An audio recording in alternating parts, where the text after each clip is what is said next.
ከበሰበሰ ጭንቅላት ከገማ ጭንቅላት አንጠብቅም በጎ ነገር።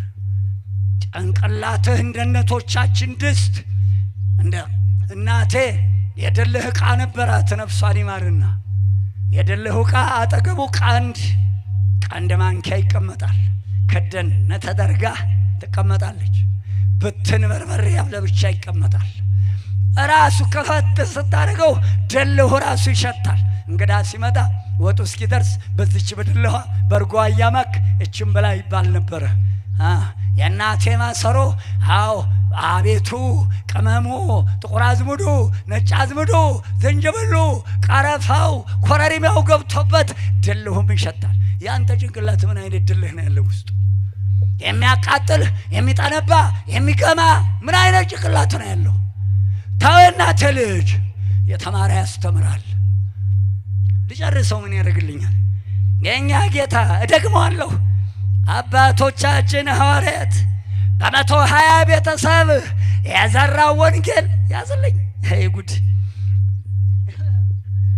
በ120 ቤተሰቦች የተዘራው ቃል ግቡን መጥቶ ዘመቻው ተሳክቶ እናቴ ልጅ የድካማቸው ውጤት ፍሬ አፍርቶ የወንጌል ፍሬ የወንጌል እሸት የወንጌል ወተት የወንጌሉ ቃል ይሄው ለኛ ደርሶ እየተመገብነው ነው። በሕይወት እንድንኖር ሁላችንንም የማይሳነው ጌታ ልቦና ይስጠን፣ አእምሮ ይስጠን፣ የምናርፍበትን ጊዜ ባጭር ያድርግልን። የእናቴ ልጅ አስተውሉ። ከዚህ በኋላ ይኸው የእናቴ ልጅ ልጠቅለው፣ ይኸውም በዚህ ዕለት በበዓለ ሃምሳው ዕለት የወረደው መንፈስ ቅዱስ እስከ ምጽአቱ ድረስ የሰጣቸው ለዘላለም ከእናንተ ጋር እንዲኖር ይህ መንፈስ ቅዱስ ለዘላለም ከነሱ ጋር ሆኖ ሙሽሮቹን የበጎ መዓዛ ሽታ ክርስቶስን ለብሰው የበጎ መዓዛ ሽታ ሆነው ተመሽረው ሙሽራውን እንዲጠብቁ ስጋውን ደሙን እያበሉ ደሙን እያጠጡ የኛ ጌታ ልብ አድርጎ የኛ ጌታ ራሱን መስዋዕት አድርጎ በ50ኛው ቀን መንፈስ ቅዱስ ላከ። አዲስ ልደት ራሱ ቆሞ ላሰራት ለተዋህዶ ቤተክርስቲያን ራሱ ላሰራት በፊልጵስዩስ መቅደስ ቅድስት ቀኔ ማለት አድርጎ መቅደስ ቅድስት ቀኔ ማለት አድርጎ መቅደሱ እግዚአብሔር አብ ቅድስቱ እግዚአብሔር ወልድ ቀኔ ማህሌቱ መንፈስ ቅዱስ ይሄ ሁሉ ምስጢር ተበላሽቶ መስዋዕት ይለወጣል ብለህ እንዳትጠብቅ።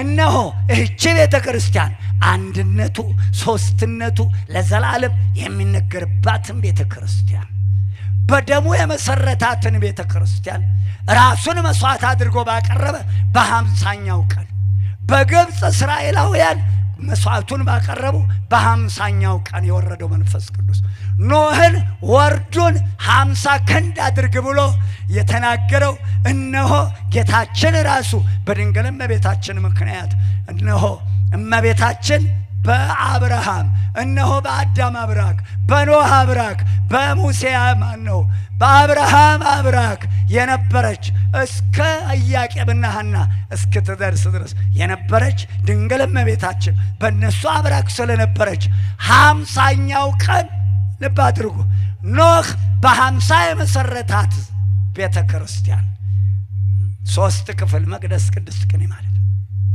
እንደገና የእናቴ ልጅ አስተውሉ። እስራኤል መስዋዕቱን ባቀረቡ በ50ኛው ቀን በሲናይ ተራራ እመቤታችንን በጽላት በግዙፍ አካል ቃል ቀርጾ የሰጠበት በ50ኛው ቀን በ72 ቋንቋ ለመንግስተ ሰማያት እንዲበቁ ያደረገበት ዕለት ቤተክርስቲያናችን ዛሬ በ50ኛው ቀን ተብሎ የተመሰረተችበት አዲስ ልደት የወንጌል እሸት የቀመሰችበት ዕለት የወንጌሉ እሸት በአንድ ደቂቃ በተወሰነች በጥቂት ሰዓታት ውስጥ የወንጌሉ እሸት ፍሬ አብልተው ከ3000 ወይን ፍሬ የበሉበት ዕለት ክብር ምስጋና ለአምላካችን ይሁንለት።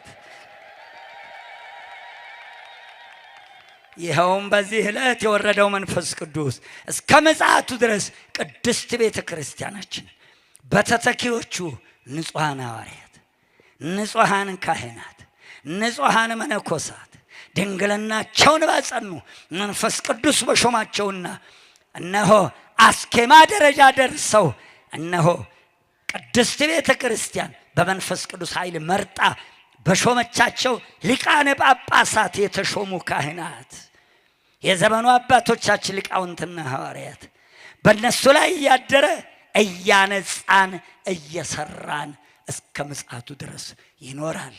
በእነዚህ ቅዱሳን ለመሰራት ያብቃን፣ ለመቀረጽ ያብቃን።